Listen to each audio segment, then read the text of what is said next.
Hello everyone, very welcome to UGC NET text book super coaching. और अभी results जो है फाइनली आउट हो गया है और आप सभी कैंडिडेट्स को मालूम है कि आप लोगों का जेआरएफ क्वालिफाई हुआ है, नेट क्वालिफाई हुआ है या फिर आपने पीएचडी ओनली क्राइटेरिया को क्वालिफाई किया है। और बहुत सारे बच्चे जिनका जेआरएफ नहीं हुआ है वो बहुत ज़्यादा उदास हैं, बहुत ज़्यादा अपसेट हैं और ये सोच रहे हैं कि अब उनको क्या करना चाहिए, क्योंकि अगर अगेन आपको प्रिपरेशन अगर करना है जेआरएफ के लिए तो आपको भी 5 से 6 महीने प्रिपरेशन करनी पड़ेगी for the June cycle. And बहुत सारे स्टूडेंट्स जो इनको ऐसा लगता है कि अब वो जेआरएफ के लिए नहीं प्रिपेयर है या अब वो एग्जाम कभी नहीं देंगे, तो अब वो क्या करेंगे। तो अगर आपका इस साइकिल में नेट क्वालिफाई नहीं हुआ है, सबसे पहले मेरी एडवाइस तो यही कि आप जेआरएफ के लिए प्रिपरेशन कीजिए। लेकिन अगर स्टूडेंट नेट क्वालिफाई करते हैं और उनको ऐसा लगता है कि यस अगर वो जेआरएफ तक पहुंच पाएंगे तो वो कर सकते हैं प्रिपरेशन, लेकिन बहुत सारे स्टूडेंट ऐसे होते हैं कि उनके पास समय नहीं है या फिर उनकी कुछ पर्सनल सिचुएशन ऐसी है कि वो नहीं कर पाएंगे आगे कंटिन्यू नेट के एग्जाम में, नहीं प्रिपेयर कर पाएंगे, नहीं अपियर कर पाएंगे। तो उनको बिल्कुल भी निराश होने की जरूरत नहीं है। हमारे पास एक और चीज है जिसको हम सेट एग्जामिनेशन कहते हैं। अगर आपका यूजीसी नेट क्वालिफाई इस साइकिल में नहीं हुआ है तो आपको पता है सेट एग्जाम आप दे सकते हैं। अब हम एक एक करके इसको डिस्कस करेंगे कि सेट एग्जाम क्या होता है, इसकी एलिजिबिलिटी क्या है, क्योंकि बहुत सारे कैंडिडेट्स को इसके बारे में मालूम ही नहीं है कि अगर नेट क्वालिफाई नहीं है तो आप सेट का एग्जाम भी दे सकते हैं, क्योंकि उसके अंदर आपका यूजीसी नेट क्वालिफिकेशन नहीं मांगा है, मतलब आपका नेट क्वालिफाई हो ऐसा कुछ नहीं, उसके अंदर एलिजिबिलिटी मांगी गई है। तो एक बार बात करते हैं, क्योंकि ये एक बहुत अच्छी अपॉर्चुनिटी है। सब लोग उदास होकर बैठे हो जिनका नेट नहीं हुआ इस बार कि अब हम आगे क्या करें, तो बिल्कुल निराश मत होइए। अब आप सेट एग्जाम की प्रिपरेशन कर सकते हैं, क्योंकि 2026 का कैलेंडर की जो टेंटेटिव डेट्स हैं आपके एग्जाम की वो आ चुकी है। उसके बारे में मैं आपको बताऊंगी। सबसे पहले गाइस हम एक बार डिस्कस करते हैं कि सेट एग्जाम क्या होता है। सेट एग्जाम का मतलब है स्टेट एलिजिबिलिटी टेस्ट। सबसे पहले तो इसकी फुल फॉर्म ही जान लीजिए, स्टेट एलिजिबिलिटी टेस्ट, और इसको हम SLET भी कहते हैं, स्टेट लेवल एलिजिबिलिटी टेस्ट भी कहते हैं। मींस आप अपने स्टेट के अंदर एलिजिबल है टीचिंग करने के लिए। नेट हो ऐसा मैंडेटरी, ऐसा कंपलसरी नहीं है। आप अपने स्टेट के अंदर जो है टीचिंग कर सकते हैं असिस्टेंट प्रोफेसर की पोस्ट पे और लेक्चरर पोजीशन पे आप पढ़ा सकते हैं अपनी स्टेट यूनिवर्सिटीज के अंदर और कॉलेजेस के अंदर। जैसे नेट है वो अक्रॉस इंडिया लागू होता है, लेकिन जो सेट का एग्जाम है वो आपके सिर्फ स्टेट लेवल पे ही लागू होता है। मतलब कि आप जिस स्टेट के हो, एग्जाम्पल राजस्थान, छत्तीसगढ़, महाराष्ट्र, आप अपने स्टेट में ही अपने जो स्टेट की कॉलेजेस है, यूनिवर्सिटीज है, उनके अंदर आप एलिजिबल हो अगर आपका सेट एग्जाम क्वालिफाई है। एंड साथ साथ इसको कौन कंडक्ट करता है, जैसे आपने देखा हुआ बहुत सारी एजेंसीज है, जैसे महाराष्ट्र सेट के लिए MS सेट है ना, केरला सेट के लिए के सेट है, वेस्ट बंगाल के लिए WB सेट है। तो इस तरीके से अलग अलग एजेंसीज है जो ये एग्जाम को कंडक्ट करती है। तो बिल्कुल भी उदास नहीं होना है। सेट एग्जाम की एक बार डेट्स देख लेते हैं कि कब कौन से दिन पे आपका सेट एग्जाम होगा। बट ये डेट्स मैं आपको बता दूं, ये सारी टेंटेटिव डेट्स है। एक बार इससे पहले एलिजिबिलिटी देख लेते हैं कि स्टेट जो आपका एलिजिबिलिटी टेस्ट है उसके लिए एलिजिबल कौन है। आपको एक मास्टर्स डिग्री चाहिए बस, जो कि आपको एक नेट में भी चाहिए, सेट में भी आपको मास्टर्स डिग्री चाहिए। और यहाँ पे मिनिमम आपको कितने मार्क्स चाहिए, जनरल कैटेगरी से अगर आप बिलोंग करते हैं तो आपको 55% मार्क्स चाहिए, या आप इकोनॉमिकली वीकर सेक्शन से बिलोंग करते हैं। लेकिन जो रिजर्व्ड कैटेगरीज है जैसे ओबीसी, SC, ST, उसमें आपको 50% मार्क्स चाहिए अपनी मास्टर्स डिग्री के अंदर। बस एक एलिजिबिलिटी ये है कि आपको मास्टर डिग्री चाहिए। और एक अच्छी न्यूज ये है कि जो कैंडिडेट मास्टर डिग्री के फाइनल ईयर में है वो भी अप्लाई कर सकते हैं। तो ये तो एक बहुत बड़ी अपॉर्चुनिटी होने वाली है आप लोगों के लिए। सो जिनका मास्टर्स डिग्री चल रहा है, फाइनल ईयर में है या हो चुका है, दोनों अप्लाई कर सकते हैं। बस मार्क्स आपके कितने होने चाहिए, 55% for the general category and EWS category, and for the reserve category means OBC, SC, ST your 50% only. So जिनका नेट नहीं क्वालिफाई हुआ है वो ये एग्जाम दे सकते हैं, बस मास्टर डिग्री आपकी होनी चाहिए। एंड एक बार मैं कैलेंडर की बात कर लेती हूँ। देखो ये जो भी मैंने कैलेंडर कैलेंडर बनाया है आप लोगों के लिए, ये ऑफिशियल जो इनकी वेबसाइट है उन पे दिया है, लेकिन ये सारे टेंटेटिव डेट्स हैं। आप आइडिया लगा सकते हो कि कौन सा एग्जाम कब आने वाला है। सपोज मैं अभी फेब्रुअरी वीक की बात करती हूँ, महाराष्ट्र सेट की notification date second week of February को आने वाली है, मतलब प्रिपरेशन अभी से ही स्टार्ट कर सकते हैं, है ना। आप सिलेबस निकालिए वेबसाइट से, आप अभी से ही पढ़ना चालू कर दीजिए, क्योंकि ये टेंटेटिव डेट है, ये सारी फिक्स डेट नहीं है, ये टेंटेटिव है, रिवाइज भी हो सकती है, बहुत सारी डेट्स रिवाइज भी हुई, अभी मैं आपको सारा बताऊंगी। सो जो महाराष्ट्र सेट है अभी इसकी नोटिफिकेशन फेब्रुअरी के सेकेंड और लास्ट वीक में आ जाएगा और इसका एग्जाम जून में हो भी जाएगा।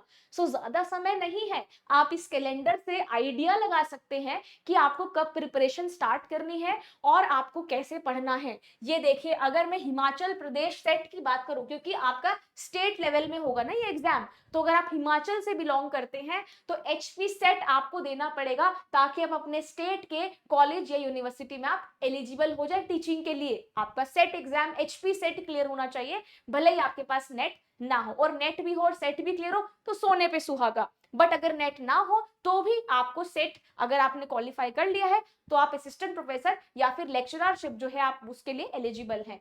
तो एचपी सेट का नोटिफिकेशन आ चुका है 3 जनवरी को, अभी आया था लास्ट महीने के अंदर।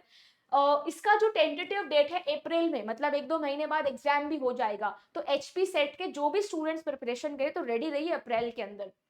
आंध्र प्रदेश सेट की मैं बात करूं तो नोटिफिकेशन जो डेट है इसका भी आ चुका है 9 जनवरी को 2026 का।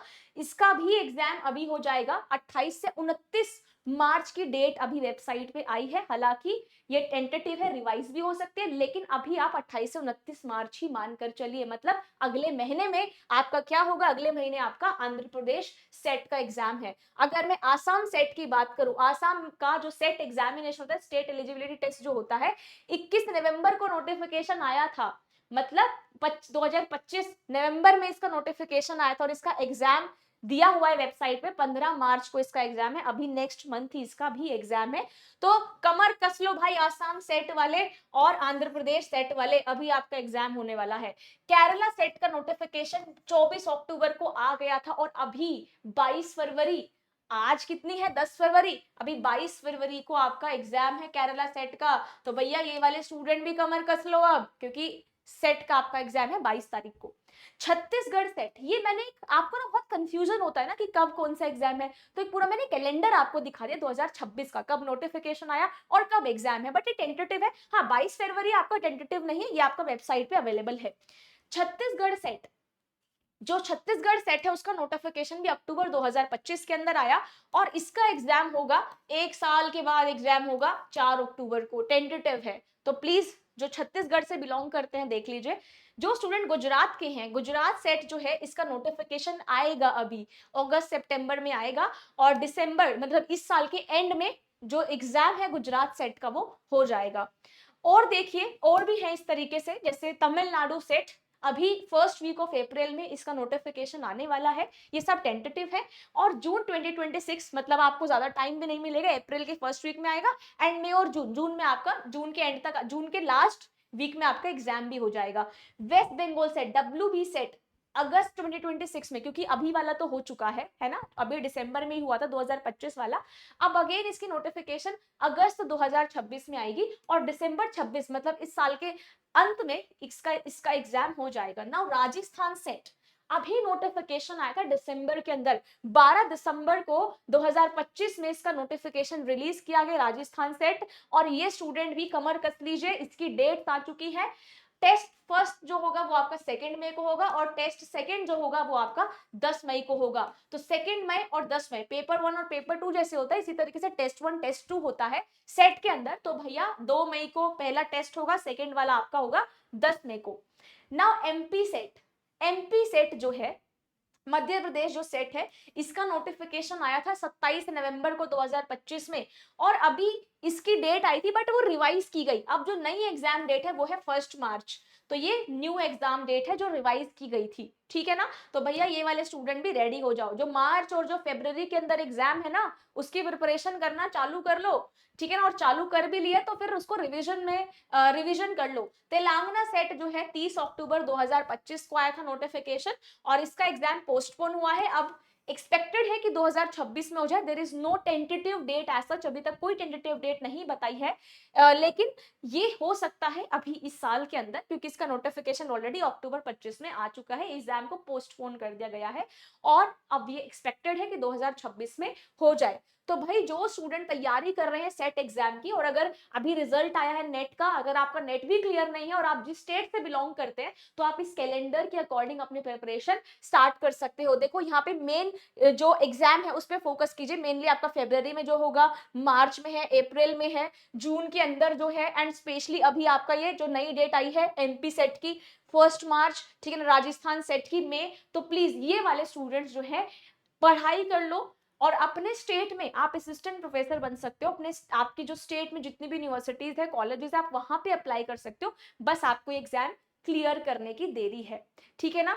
और सिलेबस मोस्टली आपका यूजीसी जैसा ही होता है, सब्जेक्ट वाइज आप चेक कर लीजिएगा, ठीक है ना। अगर मैं होम साइंस की बात करूं अपने सब्जेक्ट की, तो ऑलमोस्ट सेम ही, थोड़ा थोड़ा सिलेबस है, तो आप आराम से पढ़ सकते हैं। तो ये एक पूरा एग्जाम कैलेंडर मैंने आपको बता दिया है 2026 का। आप इस एग्जाम कैलेंडर के अकॉर्डिंग अपने प्रिपरेशन जो है वो सेट एग्जाम्स की कर सकते हैं। एंड साथ ही साथ जो भी student UGC net home science की प्रिपरेशन कर रहा है, वो मेरे इस टेलीग्राम ग्रुप को ज्वाइन कर सकता है, ताकि आपको क्लासेस की नोटिफिकेशन, ठीक है, जो भी आपको नोटिफिकेशन जैसे क्लासेस की हो गई, ठीक है ना, पीडीएफ्स वगैरह हो गए, जो आपको पोल वगैरह चलता है क्वेश्चंस का, वो सारे यहाँ पर आपको मिल जाएगा। Just you have to type @Aditi ma'am textbook और आप मेरा टेलीग्राम ग्रुप ज्वाइन कर सकते हैं। साथ साथ अगर आपको प्रिपरेशन करना है यूजीसी नेट का, और इवन सेट की प्रिपरेशन भी हो जाती है इन्हीं एग्जाम से, तो आपके लिए जीएसपी बैच जो है अभी उसमें एडमिशन चालू है, तो आप एडमिशन ले सकते हो पेपर 1 प्लस होम साइंस में।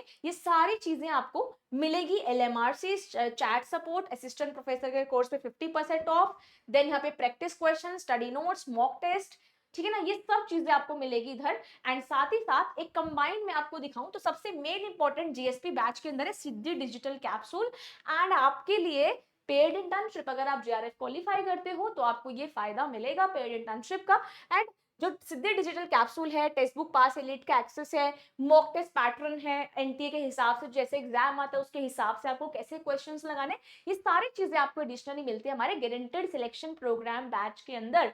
तो आप जाइए, एनरोल कर लीजिए, नीचे दिए गए कॉल नंबर पे आप कॉल कर सकते हैं, और यहाँ पे बात करके आपको टीम कॉल कर लेके और आप यहाँ से एडमिशन ले सकते हैं। And this is the most important calendar, please इसको जरूर ध्यान में रखना, अदरवाइज आपकी अगर डेट्स मिस हो गई एक बार तो बड़ा मुश्किल हो जाएगा, ठीक है ना।